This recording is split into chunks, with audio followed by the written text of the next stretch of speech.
Umaga ng Disyembre nang maglayag ang Vapor Tabo patungong Laguna. Sakay ang napakaraming pasahero habang binabagtas ang palikulikong Ilog Pasig. Maituturing ng barko ng lahing Pilipino ang Vapor Tabo o mas kilala sa tawag na daong ng pamahalaan dahil pinamumunuan ang mga reberendos at ilustrimos. Ito'y gawa sa bakal at animoy hugis tabo kung saan nakuha ang pangalan nito. Nahati ito sa dalawang bahagi. Sa itaas ay ang kubyerta at dito matatagpuan ang mga manlalakbay na nakasuot Europeo, mga praile at mga kawani ng pribadong tanggapan na nananako habang tumitingin sa tanawin. Ang tanging babae lamang dito ay si Doña Victorina na kahalubilo ang mga Europeo. Napakabagal naman ang barko ito. Ano ba naman ang mga maliliit na bangkang yun? Mga sagabal sa daan. Pati ang mga Indio dito pa nililigo sa ilog at naglalaba. Mga perwisyo sa mundo. Ang aga-aga sinisirin ng araw mo. Mga perwisyong Indio. Abala sa pagkukwentuhan ng mga pasahero sa kubyerta na sinadya nila upang hindi makalubilo si Doña Victorina dahil sa kanyang kayabangan.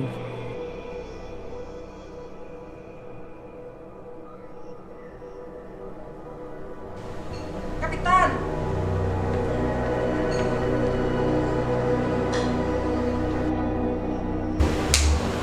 Kapitan! Bakit umupisto ang iyong kawan? Dahil napakababaw rugot. Bakit napakahinahon ang takbo ng vapor ito? Hindi ba pwedeng bilisan ang makina? Sapagkat sasad tayo sa palayan, senyor.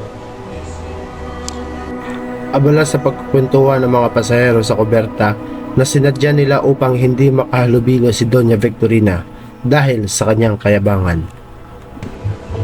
Ay nako, ang Ilog Pasig ay masyadong palikuliko. Dapat itong ituwid. Masyado itong nakakasakabal sa pag-usad ng barko. Tama, dapat hanapan nila ng paraan ang paglalim ng Ilog Pasig, di ba? Para naman lumilis ang pag-usad ng mga pabor at mga sasakyang pagdagat. May alam ko ba tungkol saan kasi maghap? Ha? Alam mo ba kung sino sila? Na isang tulay sa Puente del Capricorn.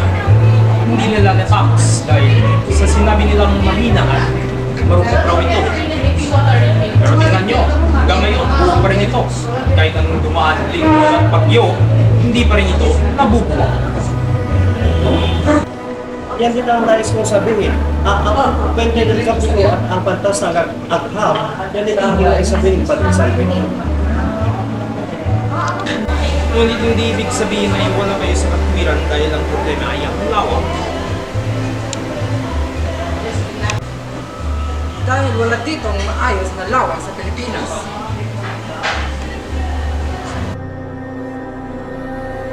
Madali lamang yan at hindi ko mapatid kung bakit walang nakaisip nito.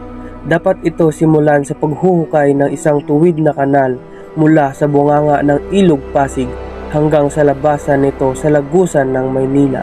Ang tuwid na kanal na ito ay magsisilbing ilog at ang lupang nakuha dito ay itatambak sa luma.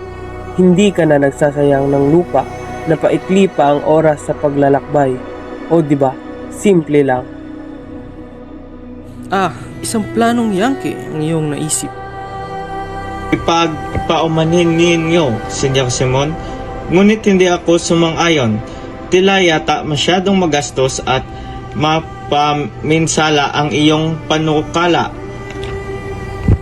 E di, sumira kung kailangan. At saan naman kukunin ang salapaing ibabayad sa manggawa? Trabahuhin ang mga bilanggo at hindi sila babayaran. Ngunit hindi sapat ang kanilang bilang, Senyor Simon. Kung kukulangin ay pagawain natin ang taong bayan. Ang mga matatanda, kabataan, bata, pagtrabahuin sila sa halip na sa pilitang 15 araw. Pagawain sila ng 3, 4, 5 buwan at pagdalhin sila ng sariling pagkain at gamit. Para ito sa bayan, di ba? Subalit, Senyor Simon, Huwag na kayong tumutol, Don Custodio. Sa ganyang paraan lamang may isa sa katuparan ang mahalagang proyekto na walang kahit anong gastos. Sa ganitong sistema rin na itayo ang tanyag na estruktura sa iba't ibang bansa gaya ng piramide, lawa ng Maurice at ang Coliseo sa Roma. Sa tingin ko ay isa itong magandang idea. At isa pa, pumunta tayo sa Roma at sa Egypto. Sinasamba nila ang mga faraon at ang pamilya ng Antonia. Huwag na tayo maglokohan. Ang patay ay mananatiling patay. Ang tanging malalakas lamang ang kinikilala. Ngunit, Senyor Simon, Ngunit, Senyor Simon, ang panulukang iyan ay maaaring magdulot ng kaguluhan. Kaguluhan? Ha. Nagibagsik ba ang mga taga-Egypto kahit minsan? Umaban ba ang mga bilanggong Hudyo kay Dio? Ginoo, akala ko ba'y marami kayong nalalaman? Di mga taga-Ehipto o mga Hudyo ang kakaharapin ninyo. At ang mga taong ito ay minsan naging magsik nang obligahin silang magbuhating malalaking troso para sa paggawa ng isang barko. Simon, Ngunit lumipas ang mga panahon na iyo. Ang bansang ito ay hindi maghihimagsik kahit papagawain man ng mga mabigat o patawan na mataas ng buwis. Maaari silang, hindi ba't nabanggit ninyo sa akin, Padre Salve, ang bahay pagamutan sa Los Baños kung saan naroon ngayon ang kanyang kamahalan? Hindi ba't kayo mismo ang nagsasabing na itayo na ang bahay pagamutan na iyon dahil sa sapilitang paggawa sa taong bayan sa pamumuno ng isang religyoso at sa mando ng latigo? Hindi. Ang sinabi ay sinabi na. Kaya huwag na kayong bulong ng Latin, Padre Sibilia. para ano pa nandiyan kayo, mga praile, kung mag-aaklas din lang ang mga taong bayan. Amerikanong mulato. Isang Indyong Ingles. Nakilala siya ng Kapitan General sa Havana at ang aking palagay ay pinahiram niya ito ng pera. Dahil dito, nagbabayad utang ang Kapitan General kaya't pinahintulutan siyang makaparito at gawin ang naisin. Magpayaman sa pagbebenta ng alahas na maaring hindi totoo. Napakawalang utang na loob na matapos pirahan ng mga Indyo. Ang mga panukalang hindi isinasanggunin sa mga taong matagal nang nahihiraan.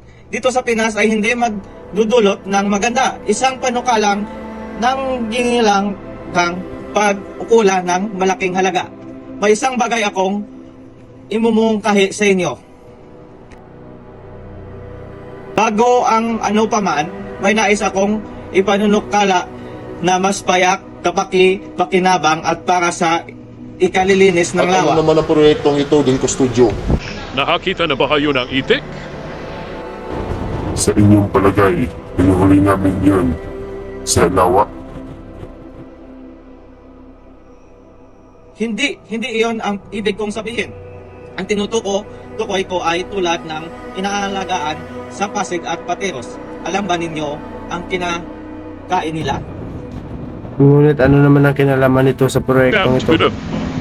Papag-alagahin ko ng itik ang lahat ng iniraan sa bayan na lawa at makikita ninyo ang palalimin ng itik ang ilog sa paghuhuli na malaping mga kain sa solvent. Then, kasimple ang aking panukala.